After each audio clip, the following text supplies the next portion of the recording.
Well, Senator Klobuchar, thank you so much for sitting down with me. I appreciate it. We have a lot to talk thanks, about. Will. I mean, I love the name, the Back 40. Thank you. And thanks for devoting a lot of focus to rural, because that's why we're here at Farm Aid. Well, I can say the same thing about you. Thank you for dedicating so much of your time to rural America. I really wanted to talk 3 topics with you because I know you're super busy. The first thing I wanted to ask you about, honestly, is this impending farm crisis that we've got. I've traveled around the country. I speak in front of farmers and ranchers all the time, everywhere I go. And I will tell you that I don't think it's an overstatement to say you can see the fear in their eyes right now, especially with row croppers, et cetera. I wanted to just get your thoughts, first of all, about this trade war that's going on and the tariffs and how it's impacting farmers and ranchers. But more importantly, where do we go from here? So you're right on here. Bankruptcies for small farmers at a 5-year high. And you've just seen we've had a double our mediations in Minnesota from the year before. It is like headwinds coming at them. It is the tariffs and markets are drying up, or tractor parts are more expensive. It is the some of the, especially the fruit and vegetable or turkey farmers, people rely on labor coming in. A lot of those workers are afraid to come in because of what's been going on. So that's a problem. And then you've got just the basic input costs going on that are expensive for everyone. So all this is kind of going on at once. And then you've got, in my mind, some chaos going on at the USDA and in Washington, and it's harder to get help. And so I think what we need to do is get those tariffs reversed. It's going up to the Supreme Court, could happen. I think we've got to get a farm bill passed. But I do think we're going to have to reverse some of those nutrition cuts that were in there for the SNAP cuts for senior, I think. But there's so much we could do in a farm bill. We could, raise the loan rate, because that's a problem. We could do more when it comes to just helping our farmers with the way crop insurance works. So while some money was set aside in that last budget bill, none of the policy things were really tackled, and especially rural health care. So in my mind, this is nearing a crisis. You're starting to see farms fold. This farm aid that we're at today couldn't be more important, because it's a full stadium. You got Willie Nelson, Bob Dylan. I don't know what else more can put a spotlight on this. But one of the things I'm so excited about is I keep telling everyone we're going to have a farm crisis, and not just because of the farm bill stuff, but also rural health care, closure of hospitals. And not everyone can listen when they're thinking about everything that's going on every day and the president puts up on social media. We got to focus on this, and that's what Farm Aid does for us. That's right. You touched on something really important, and I always, say to my kids whenever I'm talking with them, I can tell when a politician knows agriculture because they bring up those personal relationships between the USDA and farmers, and that's been a big issue, the closing of offices and the reduction of staff.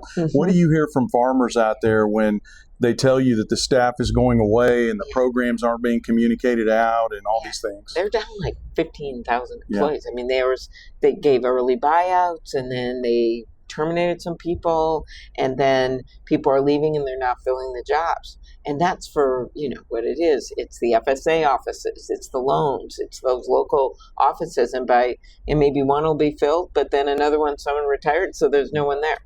That is no way to run agriculture. You also have a reorg plan that was put out by the USDA that I do not like. Maybe you like part of it because some of it goes to Missouri. But they basically took the 4,000 employees that are still in Washington. 90% of them are in the field. And then they want to reduce that in half and put them in 5 different states, including Utah. And the problem is they won't get hired for a while. They're not all going to move. And you're going to see you want to be in the room where it happens, like that Hamilton musical. You want to be in the room where it happens. And if we don't have USDA people, it mutes rural voices. And it is already hard enough to hear your voice, to have your voice heard in Washington. I appreciate you saying that. I'm going to change topics on you a little bit because I know that you care a lot about this next topic as well. You and I have something in common. I've read a couple of your books, and I know that as your father was aging, he dealt with some serious medical issues that required skilled care. We're dealing with that in my family with my mother.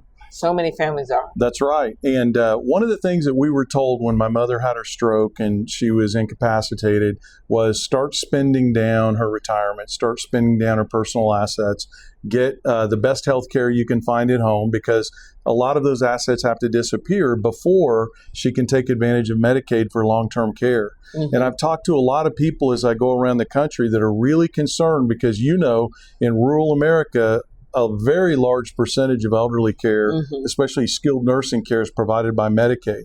This seems like a new crisis in the making. It is. Half the people in assisted living are on Medicaid.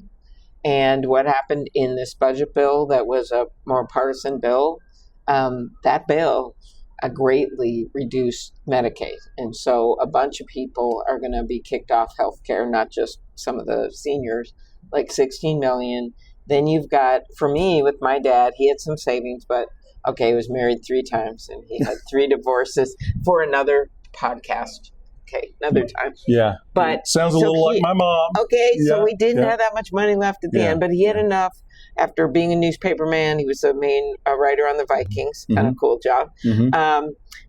Including writing a book called Will the Vikings Ever Win the Super Bowl, which sadly is still relevant today. So he knew, like I knew, because he had late onset Alzheimer's. I knew in that money was going to run out in his savings in the place he was, and then I was going to move him to a place that took Medicaid, and I knew what that day was, and sadly we lost him right before that happened. But that's what every family's like. They're either their loved one, their parent, or their grandparent is either on Medicaid now or will be in the future as they go through their assets. And this idea that we're making it harder, both through these cuts and then also through some of the labor issues, and making it harder for people to come in legally, which I think is really a mistake, because there's a big workforce there. We have a lot of Liberian caretakers in Minnesota who've been in our state forever. That's what they do. They've had kids, they're there. And so that scares me too, because you need the workforce or grandma's not going to have anyone to take care of her. Yeah. So those two things, as well as we're trying to get the Medicaid cuts reversed. Democrats are right now in the next budget. We're working on all kinds of things with community health care. And the way they did that budget, it was so much debt in it that it triggered automatic Medicare cuts. Medicare, not just Medicaid, of $500 billion. That's a great point. A lot of people don't know about that. And it's not on the individuals. It's on the hospitals, and the rural hospitals don't have the reserves of big, big hospitals in the cities.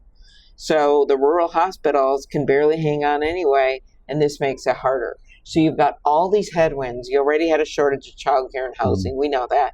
If I could wave a magic wand, I'm like, okay, do something on the debt, kind of a one-shot thing, and reduce some of these tax cuts for the wealthiest.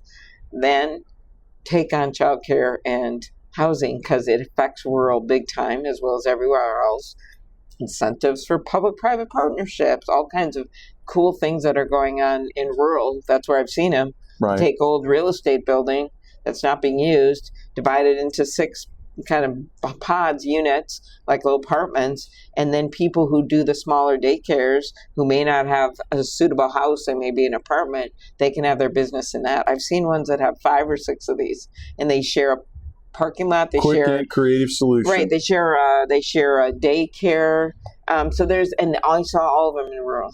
Yeah. So I just think there's some really exciting things, but not and ag research, all of these things, when we've got avian flu, we've got screwworm, these things that are going on right now. You make a great point. I say this all the time. There's so many cuts, and it's happening so fast that it's almost impossible to keep up with all of it. It's this headwind coming at people. And so what I asked them to do is reverse these tariffs or get some actual steadiness to this. They've changed them over 100 times. Those markets are going to be hard to get back. We know that, but at least we could reverse some of it in the parts and other things, and then do something that really will help in rural. Yeah, I know. Let me ask it this way. So when I was 12 years old, I got my arm caught in the power takeoff on a tractor, had a really bad farm accident. Wow. Almost lost my arm. So I laid out on the ground for an hour and 50 minutes. This was in 1980, waiting for an ambulance to show up. If Senator, if that same accident occurred today in the same place, 26 minutes, I would be in a hospital. Yeah.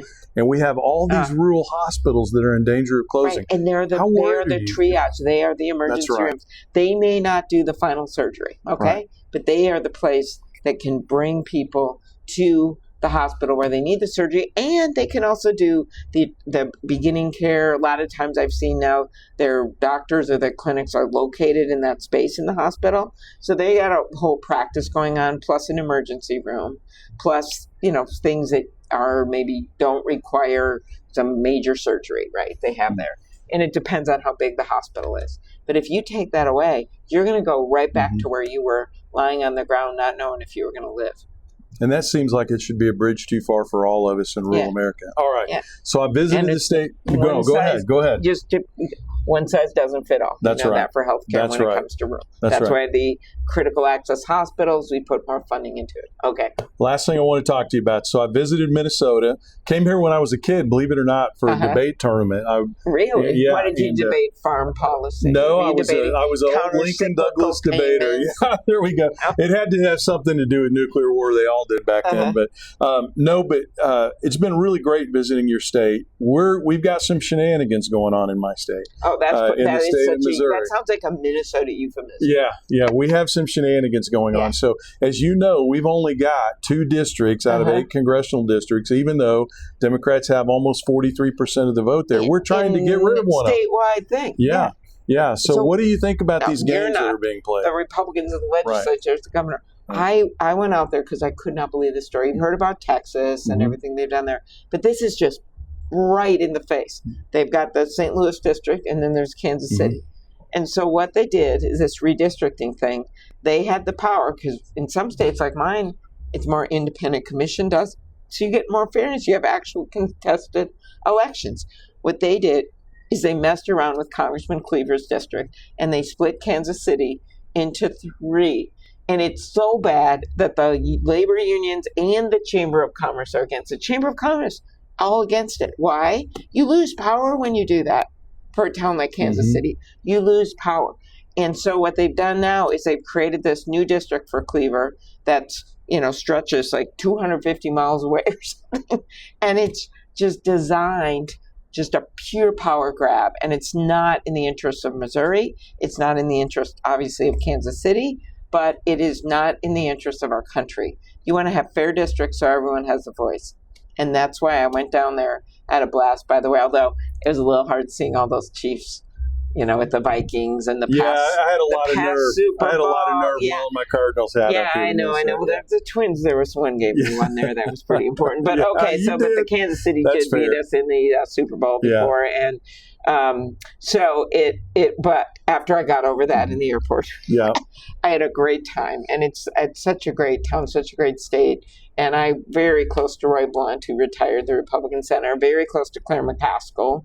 And right now it just feels like this is not, this kind of extreme politics is not where the people in Missouri are. I have a friend, I think, that summarized it well. He said it looks like they poured a cup of coffee on a white tablecloth, and that's how they made these new but because you want to have the idea of this districting is you try to have interest. So Minneapolis has one with some suburbs in it. St. Paul has one with the suburbs in it. Then there's another district in our state that's kind of more all suburban.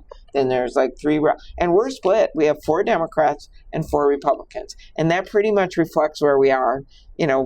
Democrats have one statewide, but it's sometimes close. I haven't been that close, but sometimes, and it's split. In Missouri, when you're telling in these statewide, they're over 40% Democrat.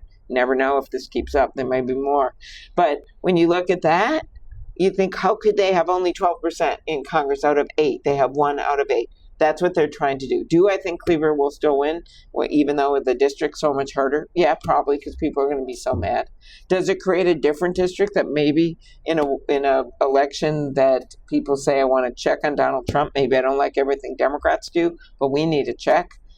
You never know. You never know. The irony of the whole thing will be as if we pick up seats, because that would be the best. They did this really bad thing. Yeah. Well, I drove my pickup up here from Missouri, so I need to load some of that Minnesota common sense up in the back of the truck and take it back to Missouri with me.